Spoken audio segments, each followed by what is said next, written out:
चलिए आज फिर आप लोगों के समक्ष हुए एक नए संवाद के साथ, एक नए पाठ के साथ।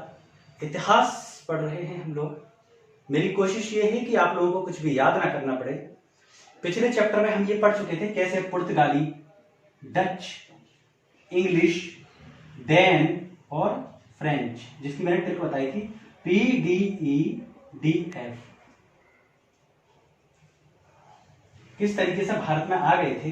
अब हम ये देखेंगे कि इन सबको पीछे पछाड़ कर कैसे इंग्लिश, यानी कि जो अंग्रेज थे जिन्होंने हमारे ऊपर 200 वर्ष तक शासन किया, वो कैसे आगे आए। तो उस वक्त जो भारत था वो कई सारे प्रांतों में बटा हुआ था। जैसे एक बंगाल का प्रांत था, ठीक है, ये हैदराबाद का था, हैदराबाद, और यह था अवध। क्या था? अवध। ये प्रांत था। सबके अपने अपने राजा थे और सबकी अपनी अपनी प्रजा थी, सबकी अपनी अपनी सैन्य अवस्था थी। अब ये सब लोग राजा से व्यापार करने की परमिशन पहले ही मांग चुके हैं। अब बारी है भारत को उपनिवेश बनाने की। क्या करने की? उपनिवेश राज्य, उपनिवेश राज्य बनाने की, उपनिवेश राज्य। तो सबसे पहले यही समझ लो कि उपनिवेश राज्य बनाने, उपनिवेश राज्य का क्या मतलब है और उसे बनाने की क्या कंडीशन है। उपनिवेश राज्य क्या होता है? जैसे आपको कहीं फैक्ट्री लगानी है तो आप उस फैक्ट्री में, उस फैक्ट्री को लगाने में क्या देखोगे कि भैया सबसे पहली बात तो वहां जबरदस्त वाला मुनाफा हो जाए, ठीक है, वहां बहुत अच्छी तरह मुनाफा हो जाए, वहां हमें किसी भी प्रकार की आयात निर्यात में दिक्कत ना हो और कम से कम टैक्स देना पड़े। ये कुछ चीजें होंगी जो आप किसी भी जगह फैक्ट्री लगाने में शुरुआत में देखोगे। अब जो ये सब लोग थे, इन्होंने भी यही चीजें भारत में देखी। इन्होंने क्या देखा? ये तो मुनाफा देखो। इन्होंने क्या किया? तो उपनिवेश राज्य वो राज्य हुआ जहां पर ये लोग अपना पैसा लगाएं और उसके बाद वहां से मुनाफा कमाएं। तो उपनिवेश राज्य क्या हो गया? मैंने आपको ये बताया। यानी कि ये सब व्यापार के माध्यम से भारत में अभी तक टिके हुए हैं। अभी तक यानी कि 1756-57 इस ईस्वी से पहले इन पांचों में से, यानी कि पुर्तगाली, डच, अंग्रेज, डैन और फ्रांसीसी लोग, इन पांचों में से किसी के भी मन में ये वाला ख्याल नहीं था कि हम भारत को जो है वो गुलाम बनाएंगे। अब तक ये क्या करना चाह रहे थे? व्यापार, यानी कि बस यहां से पैसा कमाने के मूड में थे। आगे चलकर इनकी यही सोच किस तरीके से गुलाम बनाने में परिवर्तित हो जाएगी, ये देखने योग्य बात है, ठीक है। तो अब हुआ क्या? सबसे पहली बात है कि भारत को उपनिवेश राज्य क्यों बनाया। तो उपनिवेश राज्य बनाने के पीछे इसका कारण देखो, बहुत बढ़िया कारण थी। सबसे पहला कारण है कि एक तो औद्योगिक क्रांति हो रही थी। क्या हो रही थी? औद्योगिक क्रांति। औद्योगिक क्रांति का क्या मतलब हुआ कि भैया जो यूरोप वगैरह के देश होंगे उनमें क्या थी? फैक्ट्रियां वगैरह लग रही थी। FACTORY, फैक्ट्री, फैक्ट्रियां वगैरह लग रही थी। अब फैक्ट्रियां क्या थी? कपड़ा बनाने की, कपड़ा बनाने की, उन्हें रंगने की। तो दो तीन चीजों की आवश्यकता थी। एक तो कच्चे माल की। तो भैया कच्चे माल के हिसाब से भारत बिल्कुल एप्रोप्रिएट था, क्योंकि यहाँ क्या होता था? खेती वगैरह होती थी। इन्हें क्या चाहिए था? इन्हें नील चाहिए था ताकि ये कपड़ा जो है वो रंग सकें। तो नील की खेती यहाँ होती थी और बाकी इन्होंने आगे चल के नील की खेती करवानी शुरू कर दी। दूसरी बात, इन्हें अपना बनाया हुआ माल, बनाया हुआ बेचना था। तो बेचने के हिसाब से भारत बिल्कुल अच्छा था। इन्होंने पाया कि भारत के पास धन संपदा बहुत अच्छी मात्रा में है, हम वहां से सस्ते में खरीद के और भारत में महंगे में बेच सकते हैं। तो देखो मुनाफा कमाने की इनकी जो तैयारी वो शुरू हो गई। दूसरी बात, इन्हें आयात निर्यात के लिए सड़कें वगैरह की जरूरत पड़ती, क्योंकि अगर इन्हें कच्चा माल लाना ले जाना है, जैसे यहां से यहां लाना है, कहीं से कहीं भी लाना है, तो इन्हें सड़कें की जरूरत पड़ती। तो इन्होंने क्या किया? सड़कें बनवानी शुरू करी। यानी कि औद्योगिक क्रांति तो हो रही है इंग्लैंड वगैरह सारे यूरोपियन कंट्रीज में, वहां के देशों में, तो लेकिन उसका असर कहां पड़ रहा है? भारत पे पड़ रहा है। क्या असर पड़ रहा है कि उन्हें कच्चे माल की जरूरत थी तो उन्होंने भारत में खेती करवानी शुरू करी। बनाया हुआ माल बेचना था, और इस सब के आयात निर्यात के लिए उन्हें सड़कें भी बनवानी थी। और ये क्या कर रहे थे, अब जैसे पांचों थे, पुर्तगाली, डच, इंग्लैंड, डैन और फ्रांसीसी, इन पांचों में आपस में होड़ थी, क्योंकि सब मुनाफा कमाना चाह रहे थे। तो इनमें क्या थी, सब अपनी अपनी जो है वो सेना रखना शुरू कर दिया। अब क्योंकि सेना रख दिया है तो सैनिकों के खर्चे भी इन्हें यहीं से चलाने हैं। अब इन्हें सैनिकों के खर्च चलाने हैं, तो सबने अपनी अपनी किलाबंदी भी कर ली, किले बना लिए अपने अपने कि भैया अगर इस राज्य में तुम आओगे तो बड़ा दिक्कत वाली बात है और हम तुम्हें पिटाई कर देंगे, ठीक है। तो सबने अपने अपने किले बना लिए थे। अब अवध, बंगाल और हैदराबाद, ठीक है, ये याद रखना, बाकी के मैं धीरे धीरे आपको समझाता ही जाऊंगा। अब देखो किस तरीके से मुनाफा कमाया जाता था, उसका एक चक्र दे रखा है। ये यहां से क्या करते थे, भारत से कच्चा माल इन्होंने खरीदा कम पैसों में खरीदा, ठीक है। उसको ये इंग्लैंड ले गए या किसी भी कंट्री में ले गए, यानी कि दूसरे देश में ले गए, विदेश में ले गए, ठीक है। वहां जाके इन्होंने उस कच्चे माल का माल तैयार किया, ठीक है, माल तैयार किया, और वही माल जो है वो भारत में आके महंगे दाम पर बेच दिया, ठीक है। यानी कि कच्चा माल सस्ते में खरीदा, विदेश ले गए, माल तैयार किया और वही भारत में आके बेच दिया। इस तरीके से ये एक चक्र था। धीरे धीरे करके कैसे भारत की रीढ़ इस चक्र के कारण टूट गई, वो भी आप आगे आने वाले चैप्टर्स में, पाठ में समझेंगे, लेकिन अभी के लिए हम सिर्फ इतना ही समझते हैं। अब पुर्तगाली, डच, इंग्लिश यानी कि अंग्रेज, डैन और फ्रांस, ये भी भगा दिए गए थे। अंग्रेज यानी कि अंग्रेज जो हैं और फ्रांस, इनकी दोनों की कंपनी थी। अंग्रेजों की कंपनी थी ईस्ट इंडिया कंपनी। क्या नाम था, ईस्ट इंडिया कंपनी, इसको लिखते हैं EIC, ईस्ट इंडिया कंपनी। और ऐसी फ्रांस की थी, तो फ्रांस ईस्ट इंडिया कंपनी, यही नाम था ना, France east India company, France east India company, ठीक है। अब इन दोनों में कैसे भारत पे आधिपत्य स्थापित करने के लिए लड़ाई होगी, सबकी अपनी अपनी सैन्य अवस्था थी। ईस्ट इंडिया कंपनी की क्या थी, जो ईस्ट इंडिया कंपनी अंग्रेजों वाली थी, इनकी सैनिक व्यवस्था जो थी वो बहुत अच्छी थी, और जबकि फ्रांस वाले जो थे उनके सैनिक उतने अच्छे नहीं थे, ठीक है। अब इनके पास क्या था, ईस्ट इंडिया कंपनी में तो रॉबर्ट क्लाइव नाम था, इंग्लिश में लिखा हुआ CLIVE, क्लाइव, और इसमें क्या था, ड्यूप्ले, यानी कि अंग्रेजों में तो क्लाइव ने नेतृत्व कर रहे थे और ड्यूप्ले क्या थे, फ्रांस में। इन दोनों में यही होड़ थी कि कौन जो है वो आगे निकल जाए, कौन भारत को अपना उपनिवेशी राज्य और विदेशी कंपनियों की सेना। तीसरा पॉइंट, अब हम तीसरे पॉइंट पे आते हैं। अब तक कौन बचे हैं, एक तो फ्रांस की कंपनी बची है, यानी कि France east India company, France east India company, और दूसरी कौन सी बनी है, इंग्लिश की ईस्ट इंडिया कंपनी, यानी कि एक तो अंग्रेज बचे हैं और एक फ्रांस बचे हैं। अब इन दोनों में इस बात की होड़ है कि ये किस तरीके से भारत पे अपना आधिपत्य हासिल करेंगे। तो भाई देखो, इंग्लिश वाले क्या थे, और तीसरा कैंडिडेट जो है वो है भारत के राजा, यानी कि नवाब, भारत के नवाब। अब इन तीनों के मध्य लड़ाई चल रही है, यानी कि ये तीनों ही आपस में लड़ रहे हैं, ताकि भारत के नवाब ये चाहेंगे कि भारत पर किसी भी विदेशी कंपनी का कोई अधिकार ना हो। ईस्ट इंडिया कंपनी चाहेगी कि मुझे फायदा मिले और फ्रांस ईस्ट इंडिया कंपनी जो है वो फायदा ना उठा पाए, और जो नवाब हैं उनको तो हम किसी न किसी तरीके से अपने हक में कर ही लेंगे।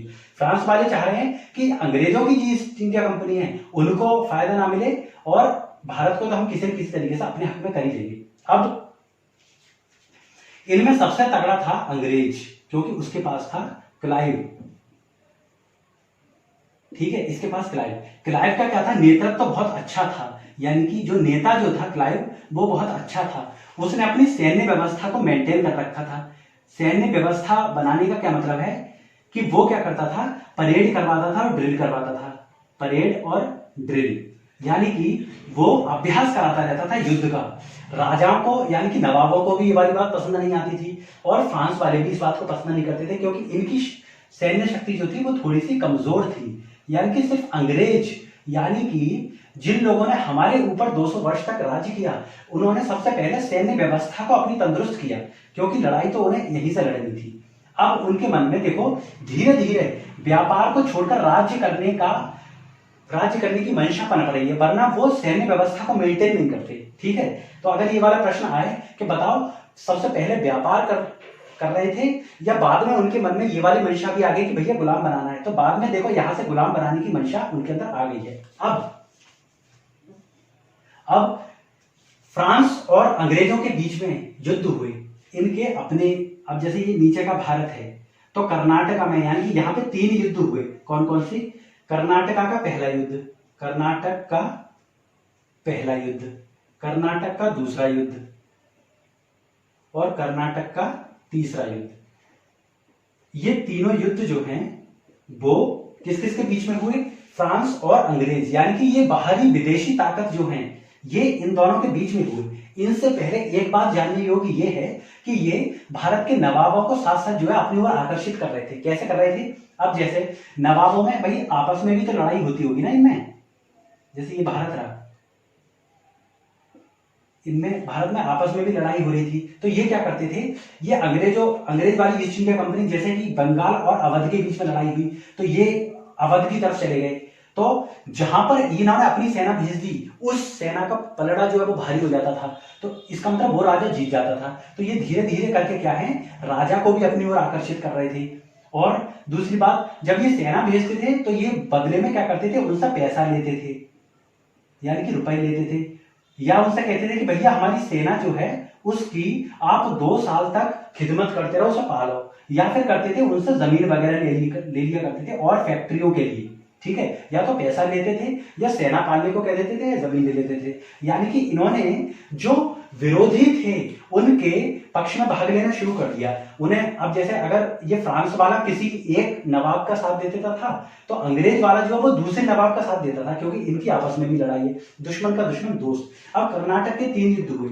सबसे पहले युद्ध हुआ 1746 से 1748 तक, यानी कि 2 साल।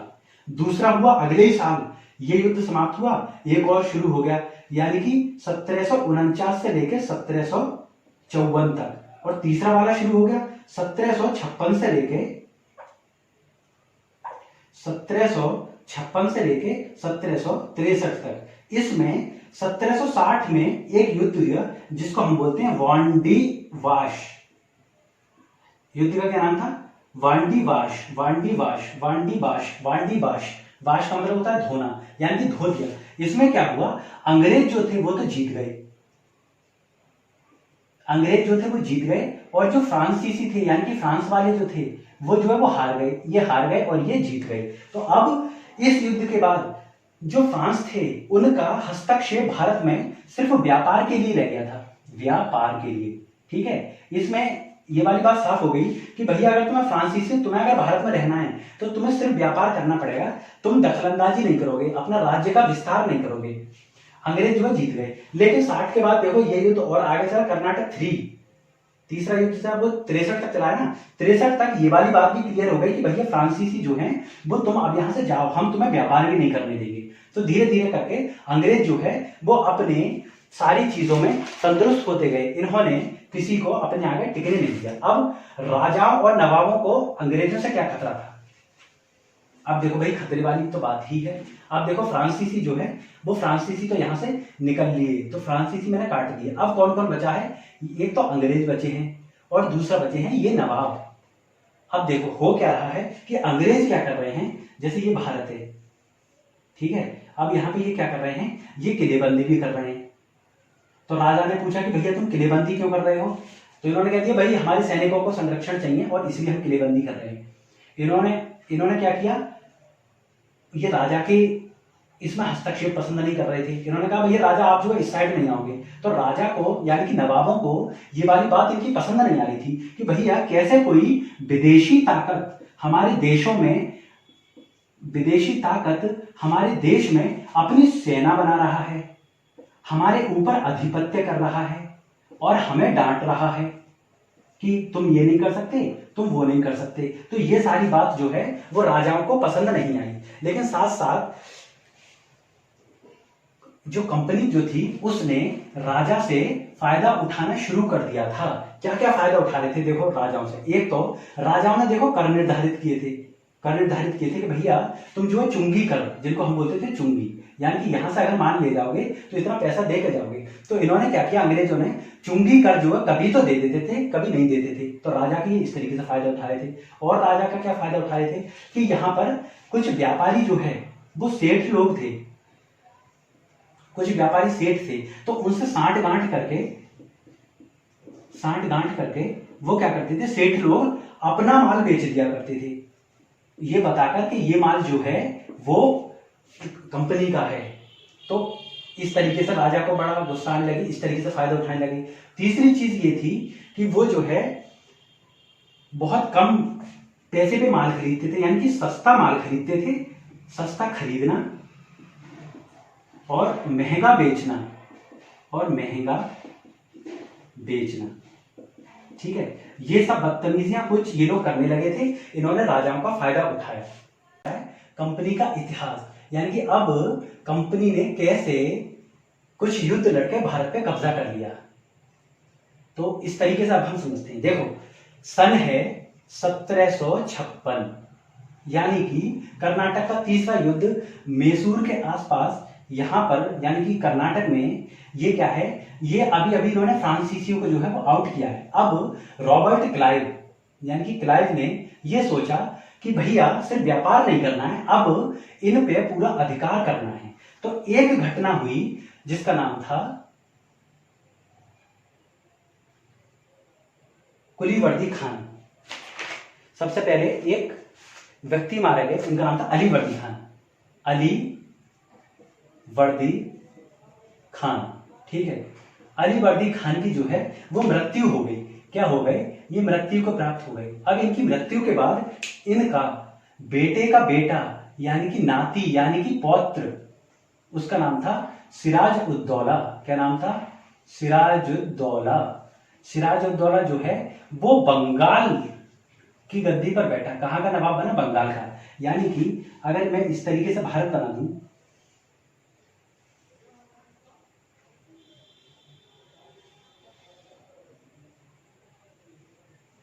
ठीक है, तो यानी कि यहां का जो था ये बंगाल था, इस रीजन का वो क्या था, वो सिराजुद्दौला नवाब बना। अब सिराजुद्दौला नवाब बन गया तो ये क्या था, इसका पिता जो था, मतलब इसका बाबा जो था, उसने जैसा भी किया, लेकिन सिराज को रॉबर्ट क्लाइव की ये सारी बातें पसंद नहीं आई। कौन कौन सी बातें कि भैया सैन्य व्यवस्था रखना और क्या करना। तो वो जो क्या करते थे, किलेबंदी। अब रॉबर्ट क्लाइव क्या कर रहे थे, किलेबंदी कर रहे थे, किलेबंदी।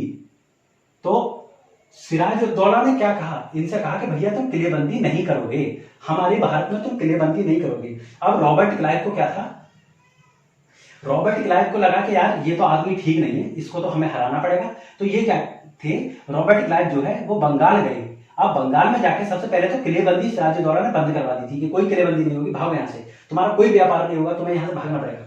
अब रॉबर्ट क्लाइव जो थे वो बंगाल पहुंच रहे थे। सिराजुद्दौला ने जो ईस्ट इंडिया कंपनी थी, यानी कि अंग्रेज की जो कंपनी थी, उसको हरा दिया, यानी कि उसको पेल दिया, उसको बहुत पिटाई करी, उसको पिटाई करी। तो रॉबर्ट क्लाइव, यानी कि रॉबर्ट क्लाइव जो है वो अपना तामझाम लेके बंगाल पहुंच गए। रॉबर्ट क्लाइव अब जो है वो बंगाल में पहुंचे हैं।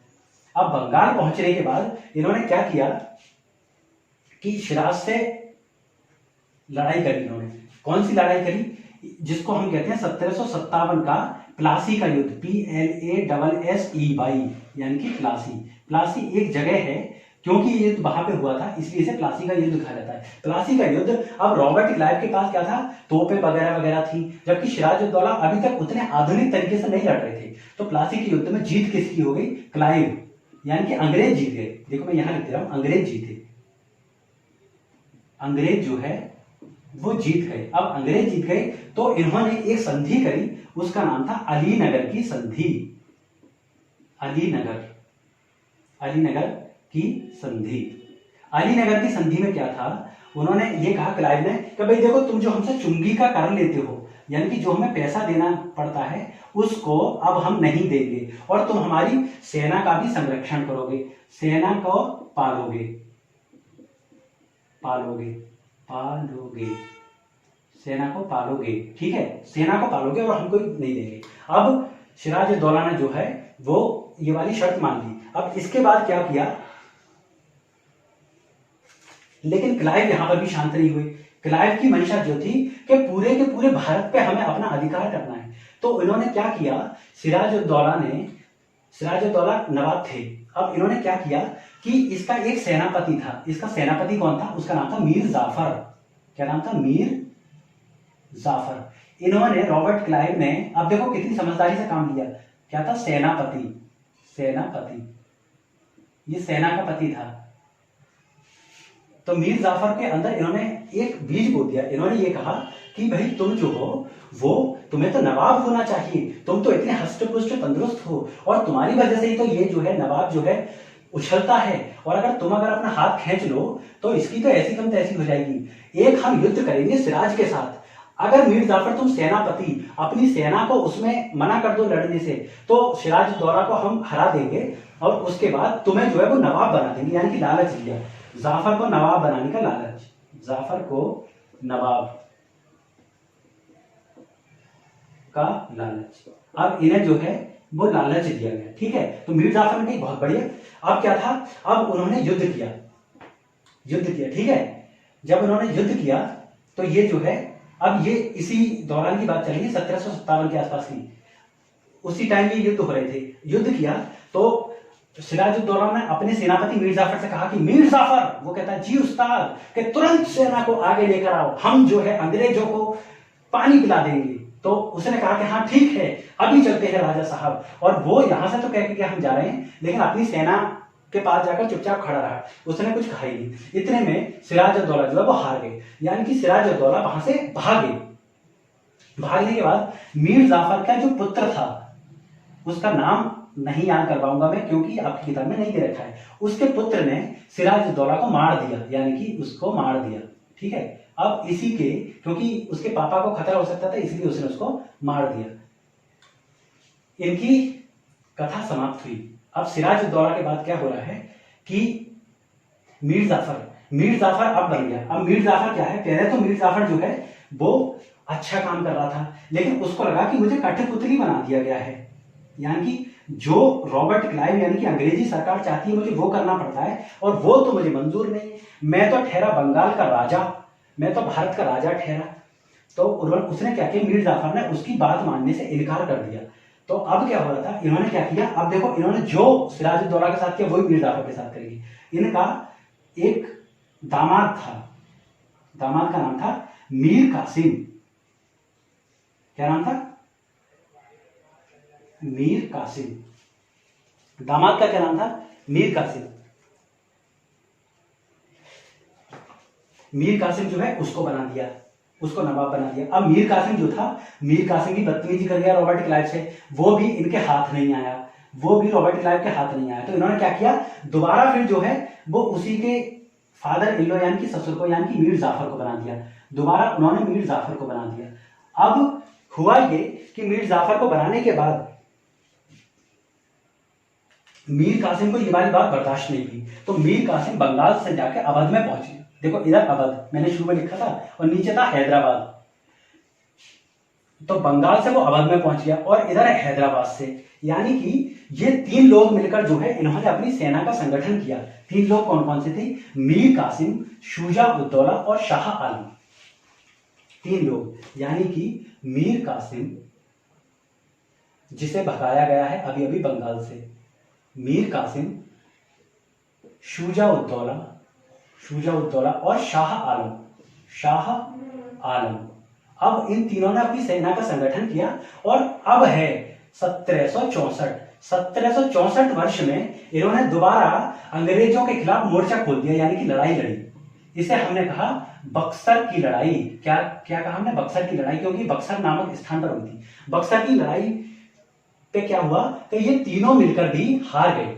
यानी कि अंग्रेज जो थे वो जीत गए, अंग्रेज दोबारा जीत गए, क्योंकि इतने सालों में उनके पास पैसा भी बहुत आ गया था। अब इनके हारने से अंग्रेजों को क्या फायदा हुआ, एक तो वो जैसे अवध पे भी अलग से लड़ाई करते और हैदराबाद पे भी अलग से लड़ाई करते, तो उन्होंने एक ही लड़ाई में तीनों को हरा दिया। अब क्या था, अब तो उनकी बल्ले बल्ले हो गई। कैसे बल्ले बल्ले हो गई, जैसे 1757 यानी कि प्लासी का युद्ध जो था, उस प्लासी के युद्ध में तो उन्हें बहुत धन मिला, लेकिन जो 1764 की लड़ाई थी उसमें इन्हें क्या फायदा हुआ, 1764 की लड़ाई में इनका आधिपत्य हो गया, यानी कि ये और मजबूत हो गए। तो आपके उसमें सवाल भी है कि 1757 और 1764 में क्या क्या वो हुए, मतलब किस तरीके से अलग हैं। तो उसमें तो धन की यानी कि आर्थिक मजबूती हुई, और इसमें इनका आधिपत्य हो गया और सब चीजों में मजबूत हो गए। तो 1764 में इस तरीके से हम जंग हारे। अब 1764 की अगर जंग हम नहीं हारते तो मुमकिन है कि जो 200 वर्ष अंग्रेजों ने हमारे ऊपर शासन किया वो नहीं कर पाते। अब उसके बाद क्या हुआ, दो संधियां हुई। कौन कौन सी संधि हुई, इलाहाबाद की संधि हुई। कौन सी, इलाहाबाद की पहली संधि, इलाहाबाद की पहली संधि, और इलाहाबाद की दूसरी संधि। इलाहाबाद की पहली संधि हुई थी किससे, शुजा-उद-दौला से, और इससे हुई थी शाह आलम से। ठीक है, पहली संधि किससे हुई, शुजा-उद-दौला से।